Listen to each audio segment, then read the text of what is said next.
How would you feel to find that you or a loved one struggles to get through every minute of every day? Depression is a very serious issue in the United States, with 6.2% of Americans over the age of 18 suffering from it. The Anxiety and Depression Association of America states that in 2015, 16.1 million Americans suffered from at least one depressive episode the previous year. Because of this, I believe that depression is a very important topic that everyone should know about.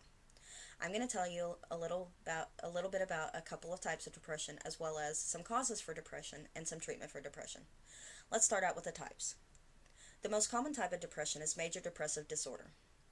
This disorder is characterized by 5 diagnosed symptoms of depression, one of which must include the overwhelming feeling of sadness or the loss of interest or pleasure in usual activities. Some other symptoms of this disorder include extreme weight loss or weight gain, insomnia, and thoughts of death or suicide.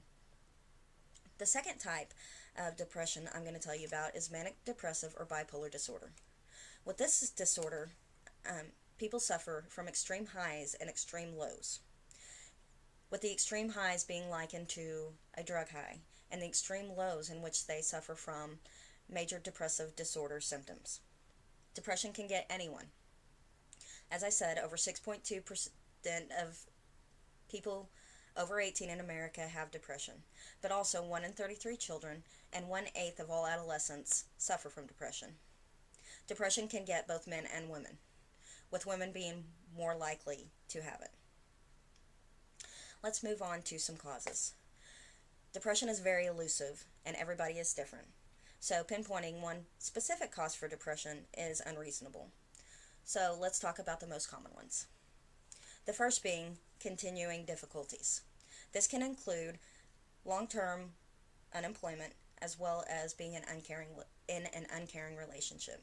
But it can also be caused from recent events, such as the death of a loved one or the loss of a job.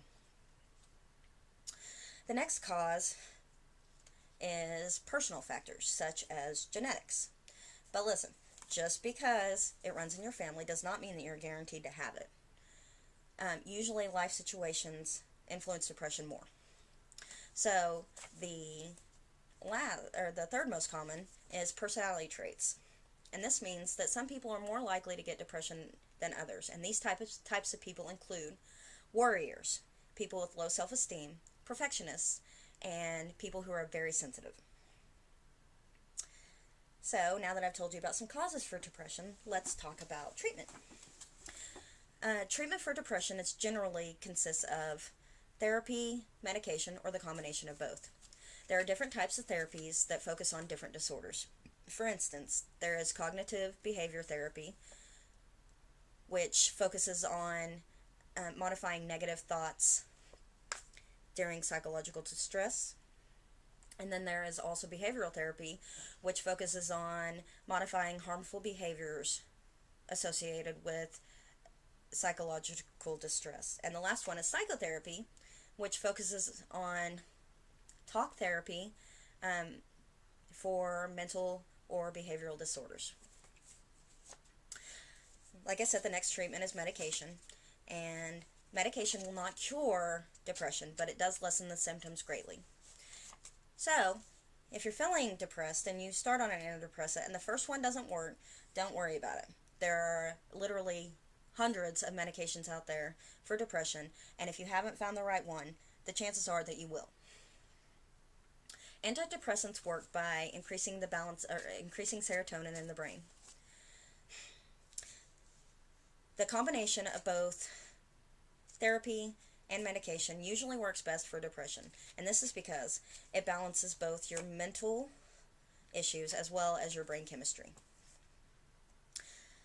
To sum up, like I said, depression affects many different people. It manifests in many different ways, and it's different from person to person. So, just know that there are treatments available, and if you need help, it's out there. As I said, a staggering 16.1 million Americans over the age of 18 suffer from depression. With those shocking numbers, it's almost a guarantee that you or someone you know has been touched by this illness. My hope is that this information will help you or help you help someone when they feel like depression is taking over their life. If you ever feel like there is no point to living, please call the National Suicide Hotline number at 1-800-273-8255.